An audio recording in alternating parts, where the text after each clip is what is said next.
Hi everyone, Jason from OEM. Today we're going to show you how to disassemble and reassemble a set of conventional forks. I have in front of me the fork off our KX80 from 1987. It is a damper rod style fork, and I'm going to show you how simple it is. A few tips and tricks along the way that you probably didn't know about. Right, so first off, we're going to remove the cap. I've loosened this already, so just screw that off. And spring seat, pull the spring out. Now, worth mentioning that this fork has no oil in it. It's been rebuilt already. So normally what you would do is remove that spring and be covered in oil, and you would have a container like this with all the fork oil in it that you would then put all your parts into to let them then tip the fork up and drain the oil into it. There's also a screw, which is the oil drain screw at the bottom. You'd remove that, which you would and then run the fork through its stroke backwards and forwards like so to extract any remaining oil.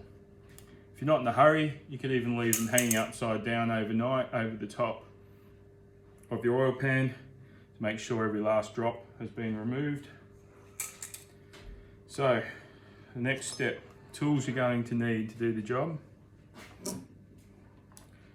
Phillips head screwdriver to remove your drain bolt. You've already removed your cap already. You can do that with any kind of shifter or wrench.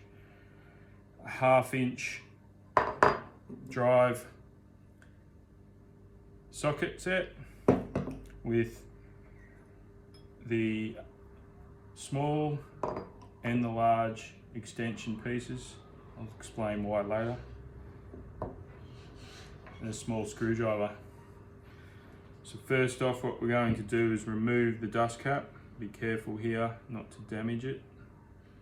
This one's obviously a new one, so I want to keep it. Just pry it round like that, get your fingers underneath that and push it off.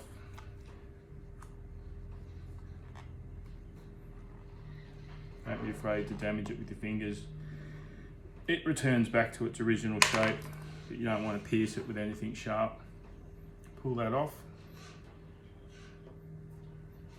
Then what we have inside is, not sure if you can see that, but inside here there's a little wobbly looking clip that retains the seal. I'm going to remove that.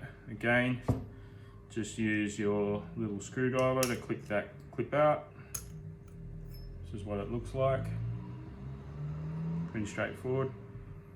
All that's left in there now is the seal and some spaces and washers underneath that. Now, what we're going to do is turn our attention to the base. To disassemble the top fork tube from the bottom fork tube, we've got to effectively remove the damper rod from the fork. The damper rod is fixed into the base of the fork and runs through the top part of the fork. So it's installed in here. This part of the fork has an end on it. It's all fixed at the base here, and then we tighten it all up, and that stops effectively retains the top portion of the fork from being removed from the base. So what we're going to do with this is I've got a vise here with soft jaws. You can clamp it in there any way you like. I typically like to put the upper fork tube in the vise.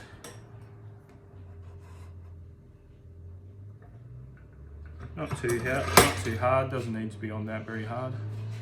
Now, the top of the damper rod has a 1/2 inch drive female socket end inside it. So we're going to essentially put the spindle inside upside down to engage the top of that. And we're lucky because with this particular fork, the end of the extension piece sits just prior to the top of the fork tube.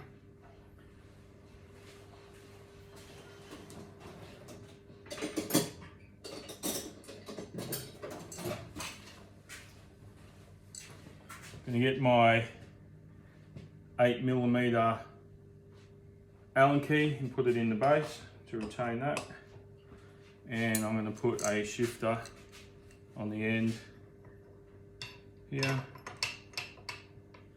retain that, and then I'm going to undo the other end. There we have it. So I'm now unscrewing the Allen bolt at the end of the fork leg until it becomes removed. This is it here. It's got a little banjo washer on it to retain the oil. Can now remove the shifter and the spindle from the fork. Now that little trick there is definitely a trick. You won't read that in any book. Found that by accident. Now we are ready to remove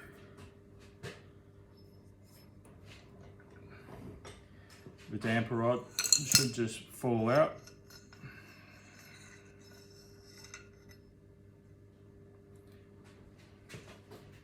Just put the fork down, show you the damper rod. So damper rod here.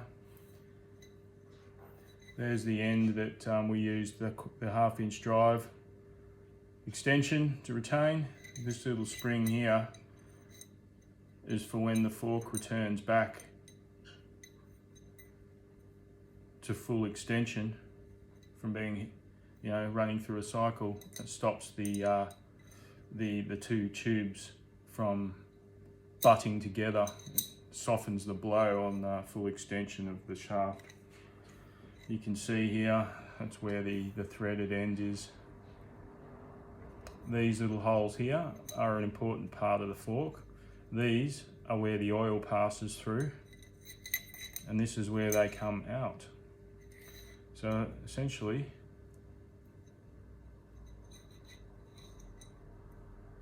the oil runs through the base here and then on compression, and then the oil comes out of the top here. And the size of those holes is everything. It's what gives you your compression and rebound dampening.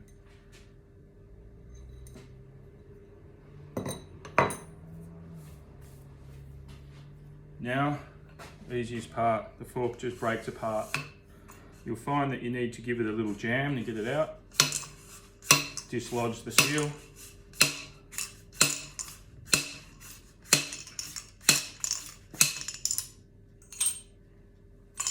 There we go.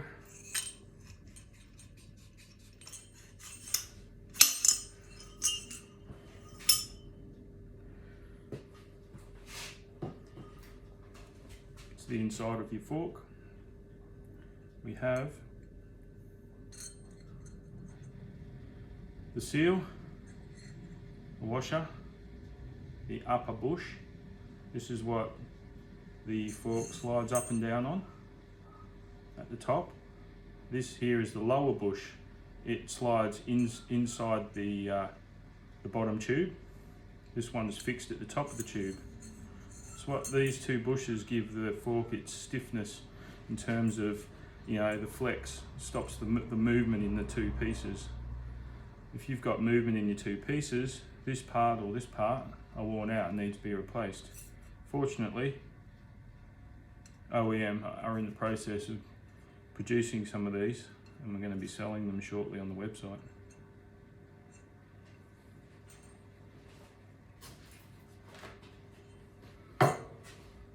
So the last piece that come out of the tube is what's called the cone. There it is here. This is the part at the top, or the base of the damper rod tube sits in. That then jams into the bottom of the fork, and then the bolt retains it. So this basically sits here, and the upper tube moves up and down like that. The top of the damper rod has a little plastic ring. It helps seal the oil off to make sure the oil passes up and down through the middle of the shaft. And there you have it. That's how you disassemble the fork. So to reassemble, obviously you just follow the steps in reverse. It's that simple. You want to replace those 2 bushes. 1, 2 on both sides, both forks. You also want to replace this seal. So normally that seal, you would just pull it straight off, and to get it back on, what we normally do is put a little piece of Glad wrap or cling wrap over the top here, and then slide the seal straight over there with the aid of a little bit of oil, no particular type of oil, any engine oil, fork oil, machine oil, and that you got laying around will do the job. Slide that on, that'll stop damaging the seal when you reassemble. And it's as simple as that, really. You may want to use a tool to drive the fork seal in. We use